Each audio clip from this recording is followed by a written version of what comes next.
ഒരാഴ്ചയായിട്ട് തലങ്ങനെയും വിലങ്ങനെയും മെസ്സേജുകൾ വന്നുകൊണ്ടിരിക്കുക. ഇന്ത്യയിൽ ഒരുപാട് ചൈനീസ് ബ്രാൻഡുകളെല്ലാം ബാൻ ചെയ്തു CCTV മേഖലയിൽ എന്നുള്ളത്. ഇനി എന്ത് ചെയ്യും? പണ്ട് വെച്ചവർക്കൊക്കെ സർവീസ് കിട്ടുമോ? ഒരുപാട് സംശയങ്ങളാണ്. അതിന് മുമ്പ് നമുക്കിതിൻ്റെ സത്യാവസ്ഥ എന്താണെന്നൊന്ന് ചെക്ക് ചെയ്യാം. ആക്ച്വലി ഇന്ത്യ ഗവൺമെൻറ് ഒരു ബ്രാൻഡും ബാൻ ചെയ്തിട്ടില്ല. ആക്ച്വലി അവരൊരു സ്റ്റാൻഡർഡൈസേഷൻ കൊണ്ടുവരികയാണ് ചെയ്തത്. ഇന്ത്യയുടെ MeitY എന്ന് പറയും, അതായത് ministry of electronics and IT department, അവരൊരു STQC സർട്ടിഫിക്കേഷൻ CCTV പ്രൊഡക്ട്സിൽ, അതും IP പ്രോട്ടോക്കോളിൽ, ഇൻ്റർനെറ്റ് പ്രോട്ടോക്കോളിൽ വർക്ക് ചെയ്യുന്ന പ്രോഡക്റ്റുകൾക്ക് ഒരു സർട്ടിഫിക്കേഷൻ കൊണ്ടുവരികയാണ് ആക്ച്വലി ചെയ്തിട്ടുള്ളത്. ഇത് കഴിഞ്ഞ വർഷം, അതായത് 2025 ഏപ്രിൽ 1 മുതൽ നിലവിൽ വന്നതാണ്. അതിനുശേഷം ഒരു 1 ഇയർ ഒരു കൂൾ ഓഫ് പീരീഡ് ഗവൺമെൻറ് കൊടുത്തു. ഇനി ഈ ഏപ്രിൽ 1-ാം തീയതി, അതായത് ഇന്ന് മുതൽ അത് വളരെ സ്ട്രിക്റ്റായിട്ട് കൊണ്ടുപോവുകയാണ്.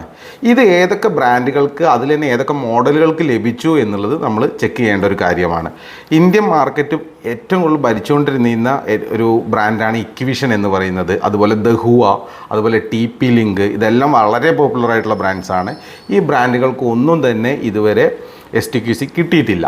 ഈ STQC എന്ന് പറയുന്ന സർട്ടിഫിക്കറ്റ് കിട്ടാൻ വേണ്ടിയിട്ട് ഗവൺമെൻറ് ഇറക്കിയ സർക്കുലറിൽ 160 പോയിന്റുകൾ ഉണ്ടെങ്കിലും അതിൽ പ്രധാനപ്പെട്ട 2 പോയിൻ്റാണ്. ഒന്ന്, അതിലുപയോഗിക്കുന്ന പ്രധാനപ്പെട്ട ചില കോമ്പോണൻസ് പൂർണ്ണമായിട്ടും ഇന്ത്യയിൽ നിർമ്മിതമായിരിക്കണം. ഇല്ലെങ്കിൽ ഇന്ത്യയുടെ ബോർഡറുമായി പങ്കിട്ടെടുക്കുന്ന ഒരു രാജ്യത്തിൽ നിന്നും മാനുഫാക്ചർ ചെയ്തതാവരുതെന്ന് മാൻഡേറ്ററി ആയിട്ട് അതിൽ പറയുന്നുണ്ട്. സോ അതിൽ ചൈനയും പെടും. അതുകൊണ്ട് തന്നെ അവിടെ നിന്നും വരുന്ന കമ്പോണൻസ് ഇനി മുതൽ നമുക്ക് ഇത്തരം ക്യാമറകളിൽ ഉപയോഗിക്കാൻ സാധിക്കുന്നതല്ല.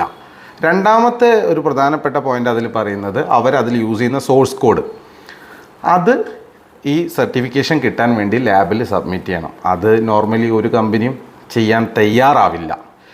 അതുകൊണ്ട് തന്നെ ഇപ്പോൾ ചൈനീസ് ബ്രാൻഡുകൾക്ക്, ഏറ്റവും ലീഡിങ് ആയിട്ടുള്ള ബ്രാൻഡുകൾക്ക് STQC സർട്ടിഫിക്കേഷൻ ഇതുവരെ കിട്ടിയിട്ടില്ല. ലാസ്റ്റ് 1 ഇയർ കൂൾ ഓഫ് പീരീഡിൽ ഒരുപാട് കമ്പനികൾ നിലനിന്നത് ER സർട്ടിഫിക്കറ്റ്, അതുപോലെ തന്നെ WQC എന്ന് പറഞ്ഞ certificate, BIS bureau of Indian standards, ഇതൊക്കെ എല്ലാം ഉണ്ടെന്ന് പറഞ്ഞിട്ടാണ്.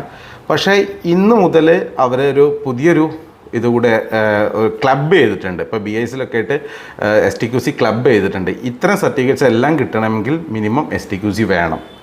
സോ അത് ഇനി പോസിബിൾ ആണെന്നുള്ളത് തോന്നുന്നില്ല. കാരണം ഇന്ത്യയിൽ തന്നെ ഒരുപാട് ബ്രാൻഡുകൾ, ഏകദേശം 10-12 ബ്രാൻഡുകൾ അവരുടെ 19 അല്ല, ഏകദേശം 100ഓളം മോഡലുകൾക്ക് STQC സർട്ടിഫിക്കറ്റ് ഓൾറെഡി എടുത്തു കഴിഞ്ഞു.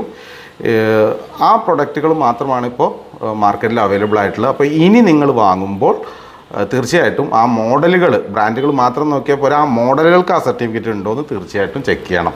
പിന്നെ ഇതിന് മുമ്പ് ഇൻസ്റ്റാൾ ചെയ്തവർക്ക് ഇത് ബാധിക്കുമോ എന്ന് ചോദിച്ചു കഴിഞ്ഞാൽ തീർച്ചയായിട്ടും ഒരു ചെറിയ രീതിയിൽ എന്തായാലും ബാധിക്കും. എന്നാൽ വളരെ കാര്യമായിട്ട് ഒരു പ്രശ്നം ഉണ്ടാവാൻ സാധ്യതയില്ല. കാരണം എല്ലാം ഇന്ത്യൻ സെർവറിൽ തന്നെയാണ് അവർ കൺട്രോൾ ചെയ്യുന്നത്. പിന്നെ മിനിമം ഇത്ര ഇയേഴ്സ് നമുക്ക് സർവീസ് ബാക്കപ്പ് കൊടുക്കണം എന്നുള്ളത് നമ്മളെ ഇന്ത്യയുടെ റൂള് പ്രകാരമുണ്ട്. അതുകൊണ്ട് അങ്ങനെ ഒരു വലിയ രീതിയിൽ പേടിക്കേണ്ട ആവശ്യം ഉണ്ടെന്ന് തോന്നില്ല. പക്ഷേ പുതുതായിട്ട് ഇൻസ്റ്റാൾ ചെയ്യുന്നവർ ഈ സർട്ടിഫിക്കേഷൻ ഉണ്ടോ എന്ന് 100% ഉറപ്പ് വരുത്തിയിട്ട് ചെയ്യാം. Okay, thank you.